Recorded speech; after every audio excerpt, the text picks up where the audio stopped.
¿Qué tal, estimado televidente? Es un placer volver a compartir con ustedes este espacio. Hoy queremos presentarles un tema que es muy interesante para una de las instituciones religiosas más importantes en la República Mexicana. Pero antes de dar inicio a este programa que hoy hemos denominado Iglesia La Luz del Mundo, Convocación 2013, la fiesta más grande de toda la tierra, quiero presentar primeramente a Esther Castellano, nuestra joven historiadora que nos acompaña para este programa como siempre. Bienvenida, Esther, ¿cómo estás? Muy bien, contento de estar una vez más compartiendo esta mesa de trabajo con ustedes y pues también queriendo enviar un saludo muy afectuoso a todo este teleauditorio. Su servidor Rubén Aguilera Martínez en la conducción del programa. Pues se complace realmente en llevar hasta ustedes este punto de vista, esta opinión, y usted, como siempre, estimado televidente, tendrá la última palabra. Nos toca a Esther Castellanos, afortunadamente, estar en la ciudad de Guadalajara, ya en el estado de Jalisco, para ser testigos de una de las celebraciones muy no vamos a llamarle raras, pero muy singulares, muy bíblicas, vamos a llamarle muy bíblica, con relación a lo que se dio hace cerca de 2000 años, allá en los principios de nuestra era, con el fundador del cristianismo, vamos a llamarle Jesús, el crucificado, el redentor del mundo, quien establece esta festividad y que muy pocas organizaciones cristianas, Esther Castellanos, la llevan a efecto como lo realiza la Iglesia La Luz del Mundo en todos los aspectos, vamos a decir, de esta celebración. Y es lo que me gustaría de alguna manera compartir contigo, ver tus puntos de vista. Dentro de las bajadas de lo que va a ser este editorial que aparecerá en algunos medios de comunicación y en las páginas de Facebook, hacemos algunas referencias como viene siendo el cristianismo y el romanismo de nuestra era. La Pascua o renovación del nuevo pacto con Cristo. La hostia y la transubstanciación en una irreverente postura romana. Santa Cena en la Iglesia del Dios vivo, columna y apoyo de la verdad, en que se sustentan cuál es realmente toda ese misticismo, esa espiritualidad que rodea, digamos, esta festividad. Otra de las bajadas es la Pascua de Cristo, distinguida como la fiesta más grande de toda la tierra. Bien, estimado televidente, si me permite, Esther Castellanos, hacemos la introducción de lo que va a ser el desarrollo de nuestro punto. El mundo religioso se plagó de festividades, de ritos y ceremonias que van desde lo sacro a lo pagano, a lo insólito, a lo formal, del culto de la muerte al respeto por la vida, de lo pacífico al terrorismo, del púlpito virtual al político, entre otros que están inmersos en el mercantilismo de la fe, del que muy pocos hoy escapan, dejando al margen las propuestas de paz, amor, unidad y especialmente lo espiritual y la santidad que les dignifique como iluminados por Dios. Mucho se habla, Esther Castellanos, de la imagen de los grandes predicadores aquí en los Estados Unidos, en México, en Brasil, que es donde está una de las innovaciones, vamos a decir, en cuanto a la evangelización o la predicación con nuevos sistemas, vamos a decir, de mercantilismo. Mucho se habla de las imágenes de estas personas, pero que al final de cuentas, como seres humanos, vienen, digamos, a fallar o vienen, como se dice vulgarmente por allí, a enseñar el cobre por los intereses que persiguen. ¿Cuál es tu opinión con respecto a ello? Bueno, aquí en Estados Unidos ha habido varios ejemplos, tristes ejemplos, porque abanderados bajo la predicación del Evangelio y que vemos que mueven grandes masas y la gente deposita, ¿por qué no decirlo así? Deposita su fe, su confianza, trata de mejorar por la predicación de estos hombres, pero que después nos damos cuenta o sale a la luz que muchas veces se llevó una doble vida o se lleva una doble vida, y esto viene, ¿verdad?, a causar pues una decepción en aquellos que de una, vamos a decirlo así, de una sincera fe, con un sincero sentir, buscan, ¿verdad?, agradar a Dios. Entonces, cuando ven este tipo de comportamientos que distan mucho de lo que se predica, pues yo diría, es lógico que venga esta decepción, venga, inclusive nazca esa amargura y esa rebeldía hacia lo que se llame o tenga que ver con Dios. Apostatar en muchos de los casos, Por los renegar de la fe, por los malos separarse ejemplos, por los malos por ejemplos, los malos ¿no? ejemplos. No obstante, cada uno de estos predicadores presume desde luego la grandeza de sus masivas concentraciones. El Ramadán del musulmán, el año precisamente del Yom Kippur, digamos, de los judíos, la redención que se da entre esa festividad, Mahoma con el Corán y las rebosantes mezquitas que de hecho pues realmente en ocasiones han causado tragedias por esa aglomeración de las personas, o el romanismo, vamos a decir, con sus fiestas patronales, que concentran en muchos de los casos a miles de sus fieles en torno a sus santuarios. Hablamos de esos dioses, diosas que por cientos adoran, vamos a decir, en la iluminación de sus guías incluso, muchos de ellos defendidos porque Dios les habla, que platican con los ángeles, los arcángeles, que les asisten las vírgenes, que hablan, digamos, de revelaciones, doctrinas y propuestas que van desde lo racional, la congruencia y el misticismo de la fe, hasta el absolutismo, vamos a llamar, de las catequesis o dogmas que presentan como la última palabra. Hablamos de adalides infalibles, los que reclaman la sumisión, aunque sus deidades se sustenten en fábulas y el paganismo. Esto, Esther Castellanos, es algo que no podemos evitar, ni tampoco soslayar, ni pasar por alto, porque se supone que cada uno de los representantes de estas agrupaciones, sean, digamos, cristianas, evangélicas, protestantes o la misma Iglesia Católica, pues reclaman, digamos, el derecho de que tienen la última palabra que Dios les da. Algunos por mensajes, vamos a decir, dicen ellos que reciben, otros porque de alguna manera, en alguna visión, en algún sueño X, pero que al final de cuentas, Esther Castellanos, no solamente sus doctrinas, como vienen siendo, digamos, catequesis o dogmas, sino el comportamiento de los mismos, vamos a decir, iluminados por Dios, son cuestionados. El caso de cada uno de los papas que han quedado, digamos, en el pasado, que traen, digamos, tras de sí una larga cola, digamos, que arrastra, ¿no? ¿Y cuál es tu opinión con referente, digamos, a este tipo de personajes? Bueno, pudiéramos ver que iluminados siempre los ha habido en la historia, ¿verdad? Algunos, si lo vemos desde el punto de vista no religioso, pues han sido mentes brillantes que han ayudado en muchas cosas a la humanidad, a avanzar, han hecho que la humanidad avance, mejore.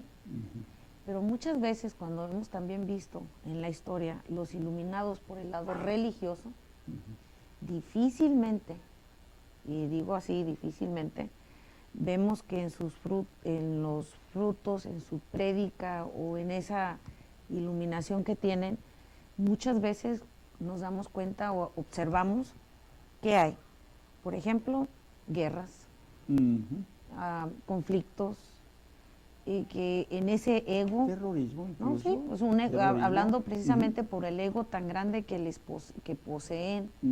Y recuerdo con esto por unas palabras que dijo por ahí León X cuando ganó las elecciones papales, la elección de papa. Y decía él, Dios nos ha dado el papado, disfrutémoslo. Entonces, imaginémonos, ¿y qué hizo León X? Bueno, fue un hombre que apoyó mucho las artes. Muchas de las cosas que se ven, fue un papa del Renacimiento, lo que se ve en la ciudad de Roma y en muchas partes de Italia, porque él pertenecía a la familia Medici, vamos a decir, hermoseó los lugares, pero ¿a costa de qué? Por ejemplo, de predicar, por decirlo así, ya una idea sobre el purgatorio, que se dan ahí por las indulgencias, para poder edificar muchas de las cosas que él hizo ahí en la ciudad de Roma, pero que decía, llevaba una vida disipada, una vida muy alejada a lo que era su misión, hablando como un líder, como un líder religioso. Y no es el único, porque vemos a través de la historia de los papas que muchos de ellos llevaron una vida muy disipada, totalmente, muy inmoral. Algunos de ellos creo que fue Julio II, el que dijo en algún momento cuando hicieron una escultura de él, y pues como papa van y le ponen una Biblia, y creo que le dije a Miguel Ángel, hay esa anécdota, ¿qué es eso que traigo abajo? No, pues es una Biblia. Y yo, ¿para qué la quiero? Ponme una espada. Es que él era una persona... Era un guerrero. Era un guerrero. Entonces, imaginémonos nada más, si esa era su actitud, entonces, ¿qué era a lo que él se dedicó? A hacer guerras. ¿Qué hacía otro? A fomentar masacres, como fue San Pío V, que yo no sé qué tenga de santo, pero que se ingenió fue el autor intelectual de la masacre de la noche de San Bartolomé en Francia. Fíjate, lo más reciente, por ejemplo, el caso de Francisco. Se declara sincera, según eso, a los medios de comunicación y da testimonio de que pues era enamorado, tuvo su novia, era un personaje realmente trovador, le encantaba, digamos, andar en las calles, convivir, digamos, con la sociedad, un hombre dicharachero, un hombre que de acuerdo a la fisonomía que se presenta, un hombre de mundo, a fin de que, y al cabo, un hombre de mundo. No es el motivo de ser hombre de mundo lo que pudiera, digamos, en un momento dado hacer mal a una personalidad como él, porque el caso de Pablo, por decir así, el caso de Pablo, sabemos que era un hombre realmente perseguidor de la iglesia, pero en el momento que Dios toma su corazón, en ese momento transforma su vida. En el caso de él, aún haciéndose religioso, porque sentenció él, si no me caso con su novia, dijo él, me hago cura. Cumplió su palabra, se hizo cura, pero sabemos nosotros cuál era su forma de convivencia ya como cura, siendo ya un supuesto hombre de Dios. No era aquel hombre, digamos, santo que se preocupara, vamos a decir, por la gente que estaba cerca de él, sino sabemos ya parte de su historia, cómo convivió con los dictadores, cómo realmente no estuvo al lado de su gente cuando lo necesitaron. Estamos hablando de un personaje que a final de cuentas, dice él, Dios perdone a los que me eligieron. ¡Qué barbaridad! Estamos hablando, ¿no?, de dónde estamos, hablando de una situación, vamos a decir, de debilidad humana, y terminar diciendo, Dios perdone a los que me eligieron. Entonces quiere decir que no estaba de acuerdo con esa elección. Esta es la desgracia que vive precisamente mundo de religiosos. Uno pensaría, o lo que harían otros comunicadores, dirían qué gesto de humildad. Y así lo presentaron. Me imagino. Yo no tuve la oportunidad de oírlo, sí, pero me imagino que han de haber dicho eso. Qué gesto de humildad. Así es, exactamente. Y me hizo recordar ahorita cuando dijo que Dios perdonara a los que lo eligieron, sí, que algo parecido hizo en su momento el Papa emérito Benedicto XVI, sí, al casi negarse y decir, ¿por qué me hicieron esto? Sí. Y lo dice en el libro de Andrea Tornelli, Benedicto XVI, el custodio de la fe. O sea, ¿por qué le habían hecho eso? Sí. Dios mío, ¿por qué permitiste esto? Sí. Es decir, Diría alguien, no, es que sintió la responsabilidad. No, pues es que él sabía cómo Sintió el miedo y ahí está donde vino a parar, ¿no? para estar Fíjate retirado en La Paz. Fíjate que en esto, Esther Castellanos, estimado televidente, al atrevernos a llegar a este análisis, esta reflexión sobre estos grandes iluminados, estos grandes iluminados de Dios, es simplemente con una observación, una reflexión que debemos nosotros precisamente hacer. Todo este tipo de religiosos no llamados por Dios, elegidos por la misma, digamos, el mismo ser humano, nominados, vamos a decir, o autodenominándose siervos de Dios, apóstoles de Jesucristo, profetas, sanadores, son hombres que al final no cumplen con la esencia de lo que viene siendo el ministerio cristiano o como siervos de Dios. Muchos de ellos, en su mayoría, hoy son reconocidos porque se fueron precisamente al radicalismo. Dentro de lo que viene siendo la imposición, vamos a decir, de sus credos, fanatismos, tantas situaciones, vamos a decir, que se dan, digamos, en el mundo religioso, en la búsqueda por la supremacía y el totalitarismo, valiéndose de la violencia, el terrorismo, las cruzadas, todo lo que acabas de mencionar, guerras santas, la política religiosa, que pretenden imponer a través de concordatos o acuerdos tras bastidores, enfrentando el rechazo de una sociedad que hoy ya está hastiada de este fariseísmo, de esta hipocresía, de esta mentira, de esta corrupción, sobre todo en el Imperio Romano. No se diga de los musulmanes, islamistas, maomistas, ortodoxos, entre otros, que con actitudes beligerantes y fallidas evangelizaciones aniquilan los objetivos de unidad y la supuesta armonía de amor, la fe, la misericordia y la esperanza. Hablamos de la antítesis de la violencia, sobre todo en Occidente, en donde predomina el abanderamiento del cristianismo del Estado Vaticano. Responsables, decimos con toda, digamos, propiedad, del resquebrajamiento de valores a través de la pederastia, los odios, la división, ese terrorismo psicológico en contra de los que no están, digamos, de acuerdo con ellos, creadores de guerras santas, cruzadas y masacres en el nombre de Dios, como acabas tú de mencionarlo, no hace más que unos momentos, hablando de aquella noche de San Bartolomé, ¿no? Un fenómeno irracional que hoy corre por todo el mundo. Me gustaría, Esther Castellanos, no sé si habláramos un poquito de lo que viene siendo el cristianismo y el romanismo de nuestra era. Y en este punto cabe destacar, estimado televidente, que el auténtico cristianismo apostólico de nuestra era no aparece ni encaja entre los grupos radicales antes expuestos, porque ni islamistas, ni musulmanes, ni maoístas, ni el mismo romanismo que lo dice representar, hablamos del cristianismo, sustentan ni sus valores, ni su doctrina, ni la fe en el mismo crucificado. Cosa curiosa, Esther Castellanos, lo abanderan, lo pregonan, pero parece que están muy distantes de la fe que él viene a establecer. Bueno, del islamismo y del resto de las primeras que mencionaba, pues es lógico, no es... No se puede esperar otra cosa, es la contra, ¿no? Pero en el caso del romanismo, que es lo que estamos ahorita tocando, sí, pues a veces yo invito al público, ¿verdad?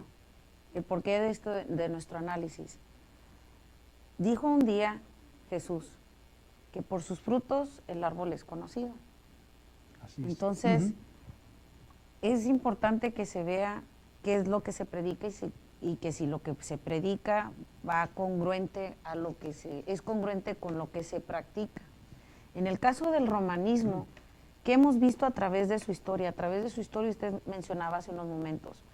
En nombres de Dios, cuántas masacres, cuántos atropellos Sí. se hizo contra quienes iban, contra quienes no estaban de acuerdo con su prédica, como inclusive también con los mismos que compartían su fe por alguna razón, si no convenía a sus Si me permites intereses. un segundo, ¿Sí? quiero saber el tiempo que tenemos más o menos en grabación para hacer un corte técnico.